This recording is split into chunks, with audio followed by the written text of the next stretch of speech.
ஆதியாகமம் அதிகாரம் 7. கர்த்தர் நோவாவை நோக்கி, நீயும் உன் வீட்டார் அனைவரும் பேழைக்குள் பிரவேசியுங்கள். இந்த சந்ததியில் உன்னை எனக்கு முன்பாக நீதிமானாக கண்டேன். பூமியின் மீதெங்கும் வித்தை உயிரோடை காக்கும் பொருட்டு நீ சுத்தமான சகல மிருகங்களிலும் ஆணும் பெண்ணுமாக எவ்வேலு ஜோடும், சுத்தம் அல்லாத மிருகங்களில் ஆணும் பெண்ணுமாக ஒவ்வொரு ஜோடும், ஆகாயத்து பறவைகளிலும் சேவலும் பேடுமாக எவ்வேலு ஜோடும் உன்னிடத்தில் சேர்த்துக்கொள். இன்னும் 7 நாள் சென்ற பின்பு 40 நாள் இரவும் பகலும் பூமியின் மேல் மழையை வருஷிக்க பண்ணி, நான் உண்டாக்கின ஜீவ ஜந்துக்கள் அனைத்தையும் பூமியின் மேல் இராதபடி நிக்கிரகம் பண்ணுவேன் என்றார். நோவா தனக்கு கர்த்தர் கட்டளையிட்டபடியெல்லாம் செய்தான். ஜலப்பிரளயம் பூமியின் மேல் உண்டான போது நோவா 600 வயதாயிருந்தான்.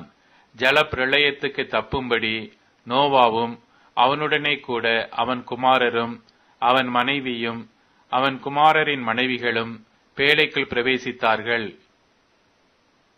தேவன் நோவாவுக்கு கட்டளையிட்டபடியே சுத்தமான மிருகங்களிலும் சுத்தம் அல்லாத மிருகங்களிலும் பூமியின் மேல் ஊரும் பிராணிகள் எல்லாவற்றிலும் ஆணும் பெண்ணும் ஜோடு ஜோடாக நோவாவிடத்தில் பேழைக்குட்பட்டன.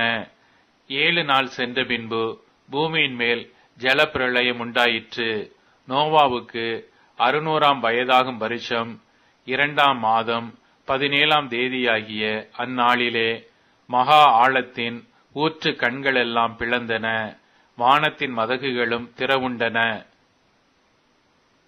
40 நாள் இரவும் பகலும் பூமியின் மேல் பெருமழை பெய்தது.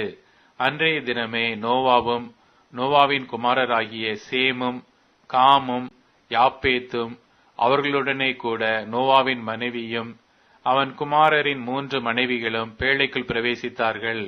அவர்களோடு ஜாதி ஜாதியான சகலவித காட்டு மிருகங்களும் ஜாதி ஜாதியான சகலவித நாட்டு மிருகங்களும் பூமியின் மேல் ஊறுகிற ஜாதி ஜாதியான சகலவித ஊரும் பிராணிகளும் ஜாதி ஜாதியான சகலவித பறவைகளும் பலவிதமான சிறகுகள் உள்ள சகலவித பட்சிகளும் பிரவேசித்தன. இப்படியே ஜீவ சுவாசமுள்ள மாம்ச ஜந்துக்கள் எல்லாம் ஜோடு ஜோடாக நோவாவிடத்தில் பேழைக்குள் பிரவேசித்தன. தேவன் அவனுக்கு கட்டளையிட்டபடியே ஆணும் பெண்ணுமாக சகலவித மாம்ச ஜந்துக்களும் உள்ளே பிரவேசித்தன. அப்பொழுது கர்த்தர் அவனை உள்ளே விட்டு கதவை அடைத்தார். ஜலப்பிரளயம் 40 நாள் பூமியின் மேல் உண்டான போது ஜலம் பெருகி பேழையை கிளம்ப பண்ணிற்று. அது பூமிக்கு மேல் மிதந்தது. ஜலம் பெரு வெள்ளமாகி பூமியின் மேல் மிகவும் பெருகிற்று. பேழையானது ஜலத்தின் மேல் மிதந்து கொண்டிருந்தது. ஜலம் பூமியின் மேல் மிகவும் அதிகமாய் பெருகினதினால் வானத்தின் கீழ் எங்குமுள்ள உயர்ந்த மலைகள் எல்லாம் மூடப்பட்டன. மூடப்பட்ட மலைகளுக்கு மேலாய் 15 முழ உயரத்திற்கு ஜலம் பெருகிற்று.